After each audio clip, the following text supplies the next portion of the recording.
Hey, everybody, I'm your virtual host, Alonzo Bowden. Now, some of you may not realize it, but you're about to become a comedy insider. The festival has been around for 38 years, and Andy Kindler has been a staple for at least 24 of those years. It seems like more only because he's so much fun. We love having him. Look, I see him every year. Here's the thing, he hasn't changed. Some people say he hasn't aged. I don't know. Maybe he started out old and stayed there. Whatever it is, he's funny, and he's about to give his take on the year in comedy. Ladies and gentlemen, Andy has always had and will always have a home at JFL. And this year, here it is, for the first time, a live from home, Andy Kindler's 25th annual State of the Industry speech, Finally I'm Alone, presented by CTV Comedy Channel. Well, thank you, Alonzo. Let's keep it going for Alonzo. He's still in the room. Let him know you care. Oh, I really am not going to hear any reaction. It's finally sinking in. Hello, everybody. I'm speaking to you from my lush Bel Air estate, but I'm using this condo in the Valley Zoom background so as to not distract you with your own jealousy. It's lonely at the top, is what I'm saying. I'm secretly wealthy. I'm using a microphone tonight just so my wife doesn't think I'm talking to her. I just called her my wife. No, I'm not nervous at all. This is fine. I can't hear anything. I can't see anything. And I'm on a delay. My wife, she was worried that I might get thrown, not being able to, hear the laughs. That's how long it's been since she's seen my work. She saw my work so long ago, she remembers the laughs. Am I hitting this hard enough? Okay. This is my 25th State of the Industry address. I'm holding for the applause that I hear in my head. I was looking forward to my parade through the streets of Montreal this year. I'm sorry you didn't have to go through all the trouble getting permits and bans and a big, expensive third thing. That's my hook. I'm the third thing guy. Hey, they said don't look at yourself in delay, and I can't stop looking at myself. I should be looking at the microphone. That's where the microphone is. This is only my second Zoom show. The first one was me doing my act to my therapist, and she just kept going, it's your time. It's your time. That doesn't seem right. I made that part up. I've already stockpiled a lot of Zoom-like material, so I hope you enjoy it. I hope you're enjoying the show this week more. I moved closer to the router. You know what? I'm not hearing anything. This is the most peace and quiet I've ever had during a set in my entire life. I'd like to thank Verizon Hotspot for letting us hook into their Wi-Fi. I don't know if it's Verizon. Don't sue me. All right. And finally I have a format to use my 56K modem stuff. Hey, what's that sound? Good-doing, good-doing, good-doing, good-doing, good-doing. And maybe my Y2K chuck I should bring back, finally. I'm the only comedian whose mouth is parched a minute in. This is the 25th. Oh, sorry, I have a music stand here. That is the kind of, when people say, Andy really tells you what's happening in the moment, I don't think they were referring to that. This is the 25th anniversary of the speech, and the 15th anniversary of the last person who cared. Right? Who wrote this? It's hard to believe that it's been 25 years since my career appeared to be on the upswing. Oh, I'll never forget my salad days. When I started this speech, I said I was biting the hand that feeds me. Well, you know what? I'm all the way up to the elbow now.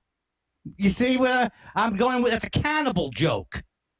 I'm taking self-sabotage to the next level. I'm cutting my own arm off. Come on. Who wouldn't enjoy that? I'm very excited tonight about adding to my usual struggle with a live crowd, technical glitches and frozen images. People, you know what people need from my jokes? More parts of the joke where they're not sure where the laugh comes. That's what they need. They decided they could have opted for a laugh track, but they decided to not let me hear the laughs, so I'd feel like I was in my own element. Get it? Why am I saying get it? I got it. I'm doing a speech from home. This is the first year I'm doing it from home, and I've been promised a rebooking. And I had a phone call with them, and they were like, "No, Andy, we want you to do it from home again next year." Well, isn't the festival in person though? Yeah, but we'd like you to stay home. A link? Maybe you could just use Instagram. Obviously, I'm not Bob Newhart. I'm doing half the amount of time. Normally, this speech would be an hour, and actually more than an hour because I can't let it alone, can I? That's my painting back there. It's available for sale. I'm doing half the amount of time. My wife is enjoying the show for the first time in our marriage. She's usually, I sweat the night before the show. I vomit 4 times. I sit with a thing and I go, woo! I'm doing half the amount of time because there was half the amount of show business this year, right? Let's be honest. This crap people have been doing from their home for the last 6 months, it's not show business, all right? You know what this is? This is not show business, okay? This is a bitter old man being put out to pasture gently. And this is a good opportunity now to say that my podcast partner, Josh Weinstein, writes this speech with me every year. And so if you hear something particularly cruel about me, it's usually Josh Weinstein. All right? And they said, I wondered, can I plug my own podcast? How can they stop me now? Would it kill you to listen to Thought Spiral? It's a podcast. Find it wherever you download your thing. I forgot one joke on the topic of people doing Zoom entertainment. I love Jason Alexander, but I don't really need to hear him croon on his Twitter page, right? That's right, Jason, you're going down. What a difference a year makes. I feel like I'm at Toastmasters. What a difference a year makes. Last year, I left Montreal on top of the world after giving the industry what for, and eagerly looking forward to the numerous offers waiting for me back in LA.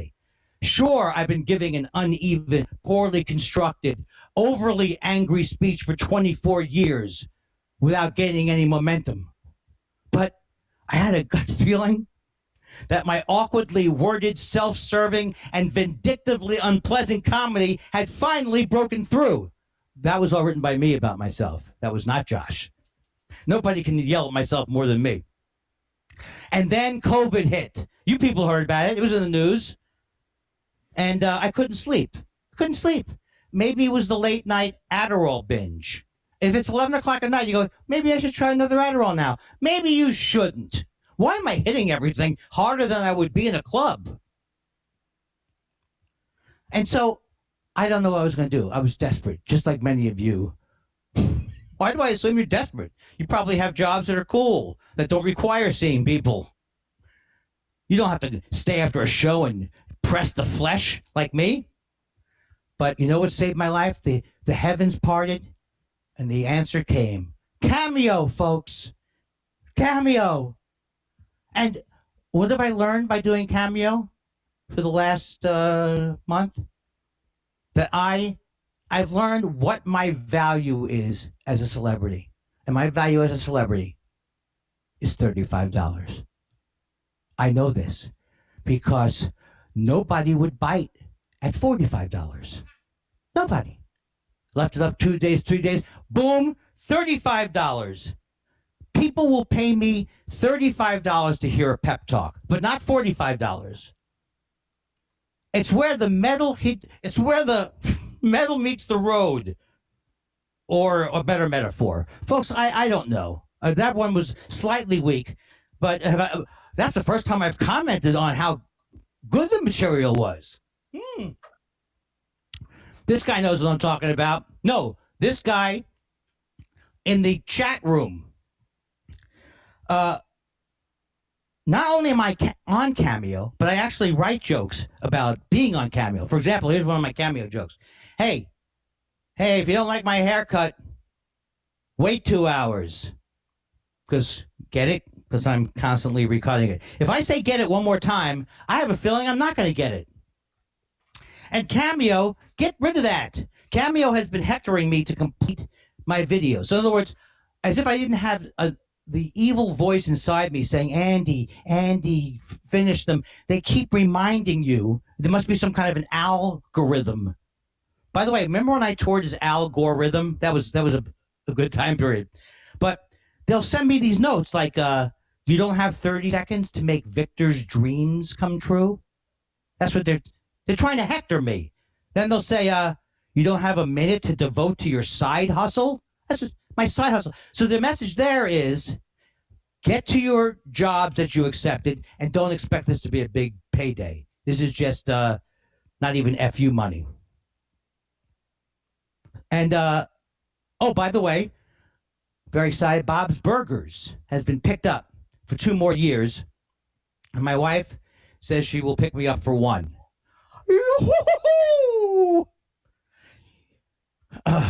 I'm a method actor. I don't know if you can tell that. And my method is usually desperation. Bing! Not really a joke about the industry.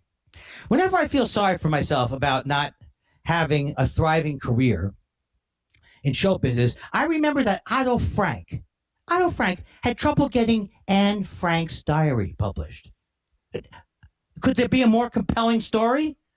But I'm sure we're like, did the Nazis have to find her in the attic? Look, Otto, look, I'm sorry you went through this, but does everybody else have to be in a bummer? Maybe she doesn't. Maybe the last second she escapes, like the Great Escape from the attic. I would never have survived in Nazi Germany because if I was living in someone's attic, I would still insist on having my gourmet coffee. And so in the middle of the night when the Germans are looking downstairs, I'd be like, ah! And then all of a sudden, what was that sound? Schweinhund. What's that sound?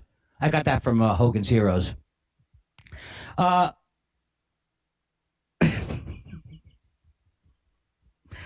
Someone told me that BJ Novak writes for Alexa.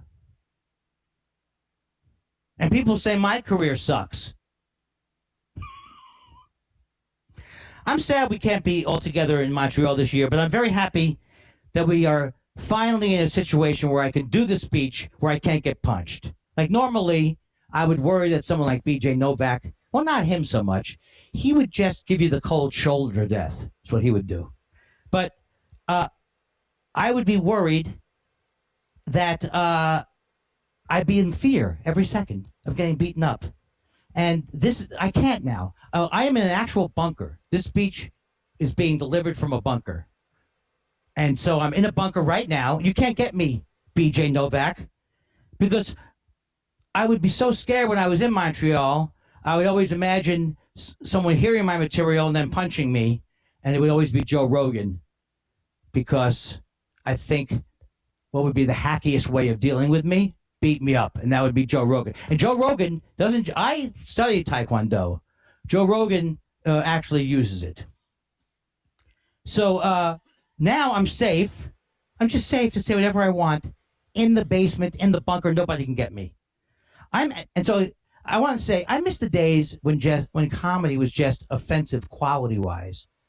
You know, like hack, but not dangerously hack. Hearing 40 comedians wonder what part of the chicken the McNuggets came from was annoying, but it didn't seem life-threatening. Carrot Top was not signaling to white supremacists. So I just want to say, I apologize to Jay Leno for finding his act annoying. I'm sorry. Your act was, I should have been happy with it. Your act was not encouraging COVID-19 deniers. Because we have people, Adam Carolla. By the way, how is it that you can how is it that you can be the worst stand-up comic in the world and then make $1 billion in some other field, right? So Joe Rogan was the absolute, I mean, I don't think I'm speaking out of school. His act was horrible, as we say. He would do things like and the animal goes like this. He parlayed it into a $100 million deal. What I'm saying is, if it wasn't for Trump, Joe Rogan might be the dumbest person to have ever made $100 million. But I just love the idea that you can fail at comedy even doing comedy at the lowest common denominator, but you can still make it in another field, right? Like Adam Carolla. Adam Carolla is, because he's terrible at stand-up, we have to suffer through his "why can't Nazis speak on college campuses" shtick. You know, I didn't think Adam Carolla was ever funny, but at least in the old days, he wasn't toxic. Maybe he was always toxic. People are hungering for the pre-Carolla, the pre-COVID-19 Adam Carolla, which, while horrible, was in the past. That's another way to do the same joke. I'm beginning to, I think I'm doing okay, but the sound of a breeze going through my brain is starting to get to me. I mean, I got tired of Dennis Miller's act many years ago, but I didn't think he would turn into Joseph Goebbels with Leni Riefenstahl with a reference and a situation. All right. Okay.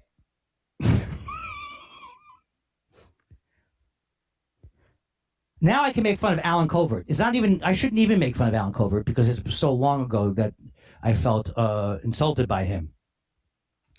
But I could do this joke because see, years ago I made fun of Adam Sandler at the Improv. I thought it was funny at the time, but he didn't like it.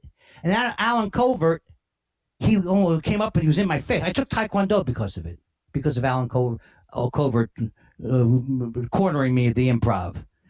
But now he can't get into this bunker. So I'm going to say Alan Covert's last name refers to his career. He's been in 80 Adam Sandler movies. You couldn't pick him out of a lineup, people. I think Josh has a point. Maybe I should practice this before I do it. All right, that's good. All right. Everybody is going after Chris D'Elia, the person. But let's not forget that he was also a horrible comedian. What he was doing on stage was a crime. I started watching the documentary about the Comedy Store, and it's a 5-part series. So I wanted to watch the early years. I wanted to watch before the Ari Shaffir portion happened. There's nothing better. I love to hear comics who I don't enjoy go on and on about a club that I rarely play. But the first part was good, but stay away from the Ari Shaffir. Oh, also, the first part was good, but it features Byron Allen.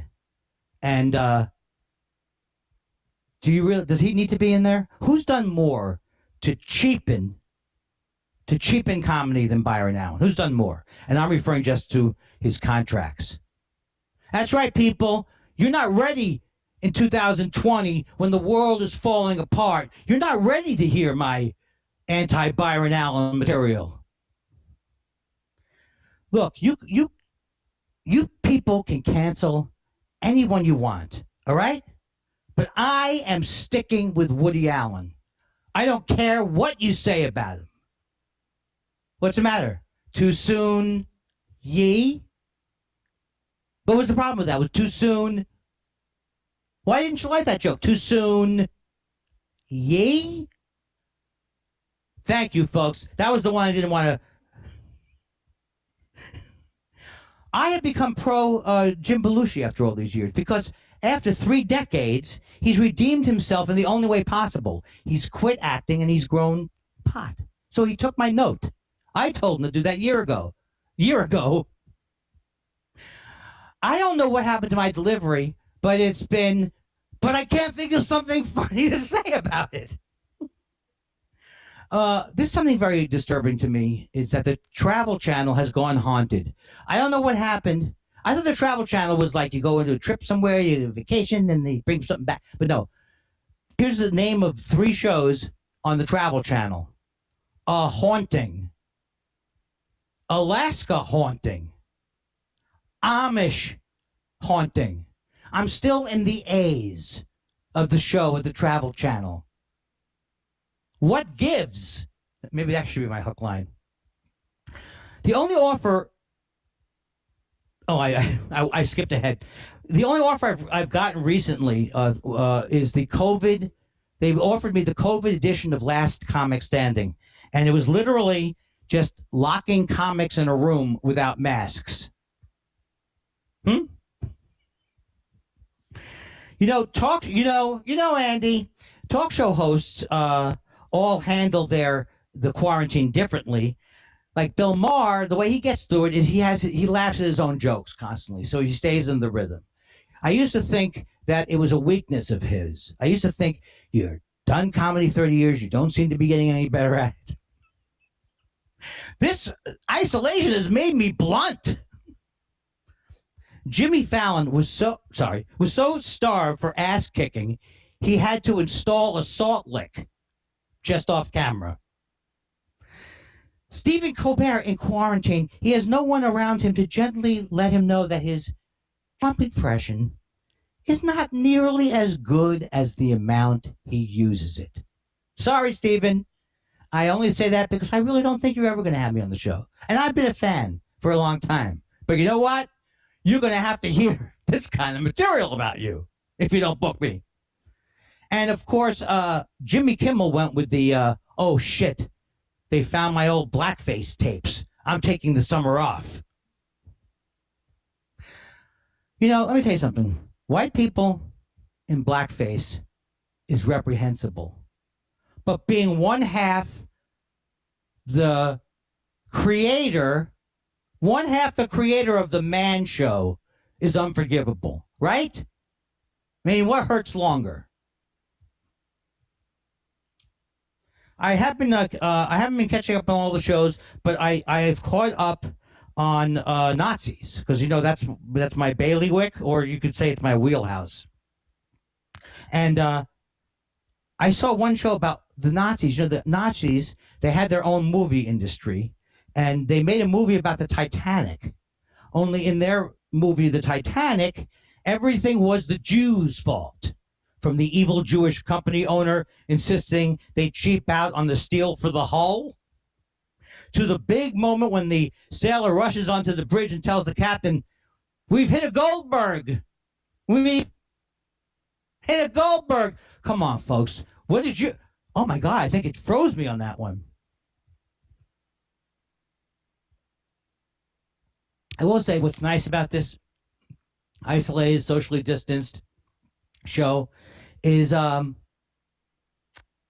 know it feels comfortable to me. I was watching one of my beloved Hitler docs, and I learned that fascists in America in the 30s, they were in America, and they were called FDR Rosenfeld, and they referred to the New Deal as the Jew deal. So, except for the anti-Semitism, they basically were doing my act. Beep, beep, beep, beep, beep. Woo! I did see the last season of Curb Your Enthusiasm, and I just want to say it was pretty, pretty, pretty, pretty, pretty, pretty, pretty, pretty, pretty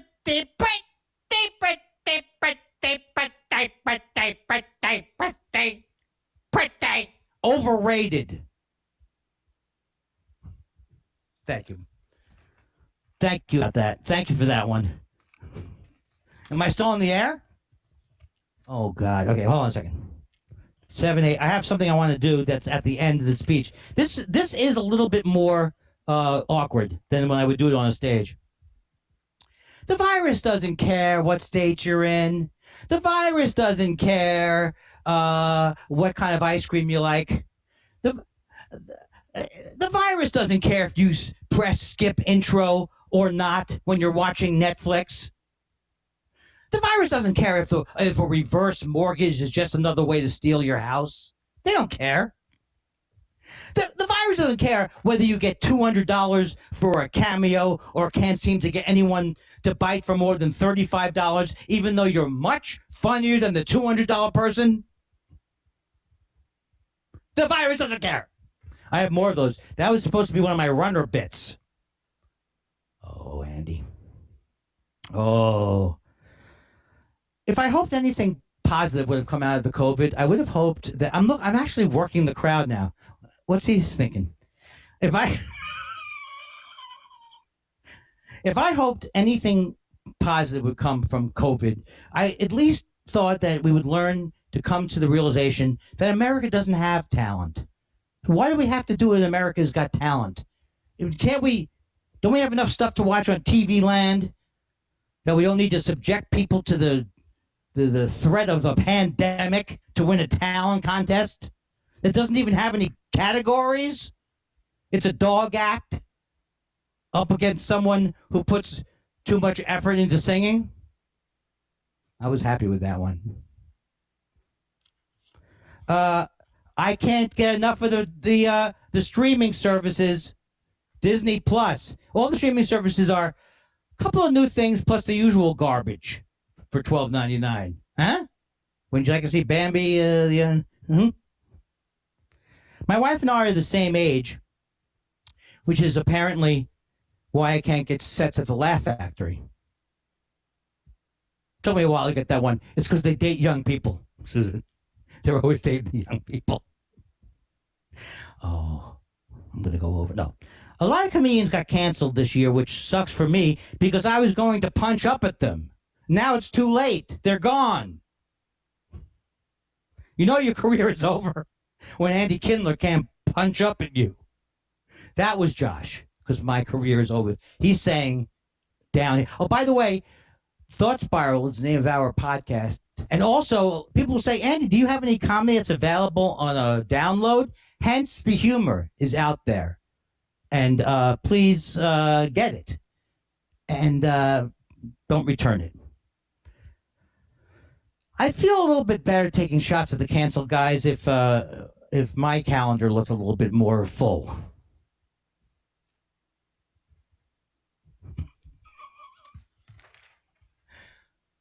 Oh my God, I gotta go do 2 minutes a page. I don't think of the pandemic as wiping out my career so much as just speeding up the trend. If you looked at my calendar, you would have seen there's really no way to tell. If I went to a club, they weren't coming there. I was socially distanced before it was popular. I wrote this line, and I don't know if it's good, but what else am I going to put? I hope that the light at the end of the tunnel isn't a signal to wrap it up. It's like an inside comedy joke.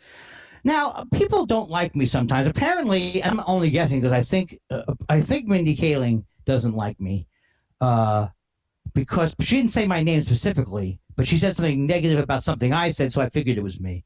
And, I don't understand. I say a bunch of mean things about her publicly, and all of a sudden I'm the bad guy? I don't understand it.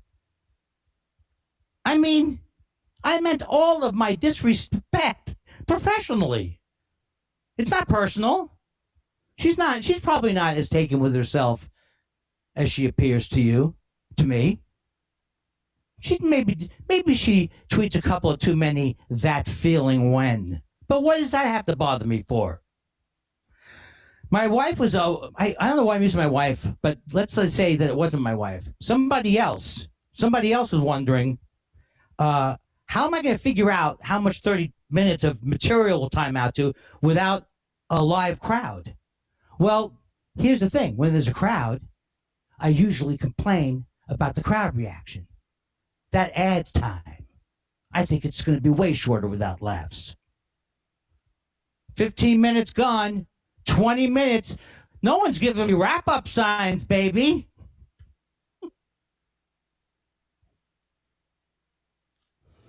I also want to tell people that I am available as a consultant for comedians who want to look for more ways to distance the crowd from your act. It doesn't just have to be social distancing. So you need to ask yourself, am I in enough of an adversarial relationship with the audience? Can the audience tell that deep down I hate them and myself? Or do I need more emoting? And that's where I come in. And that's where I do it. Now, this is something that between me and my wife. My wife claims that I'm so starved for laughs that I'm just like pausing for the laughs at the end of random sentences. Like I guess she means that sentence. Folks, they can't all be gems, folks. All right. I am down to like 2 more pages. And I think I'm almost out of time. No one's giving me any signs. I did see, I wanted to say, I don't get any work in commercials because I stopped auditioning for them 15 years ago. And it's not like I was being cast or anything. And it's not like I'm above doing commercials. If I'll say, happy birthday, Schminky. Have a great anniversary, Schmabopple, for $35, you know? Why would I be drawing the lines at a Subway contactless ad? You know, so you're not going to hear me say that actors are selling out by doing commercials because I would endorse napalm if the price was right. But I'm asking, does Paul Giamatti need the money? He's in every movie and most TV shows. I only ask because I do need the money. But no one's banging down my door, so I like to pretend I'm not available. But, you know I get steamed by? William Shatner. How much money does this guy need? I turn on the TV, he's like, hi, I'm William Shatner. What, you may not know this about me, but I have sleep apnea. What do you mean? Why would you think they would know that about you, Shatner? You think people are running around? People are like, I love William Shatner. Has anyone... do you know if he's had any sleep issues? And so Shatner thinks he's got to start out the commercial by going, you may not know this about me. Get Andy Kindler will do it. I'll do the Medicare Part B commercials. I'll tell you one thing, though, or 4 things. I'm very sick of the way their advertisers are pitching us to now with the COVID. At 7-Eleven, we really care about you. We get it. That's the other thing. We get it. They get it, and you got this. That's the other thing. You got this. They show you someone eating an ice cream cone. You got this. You can do it.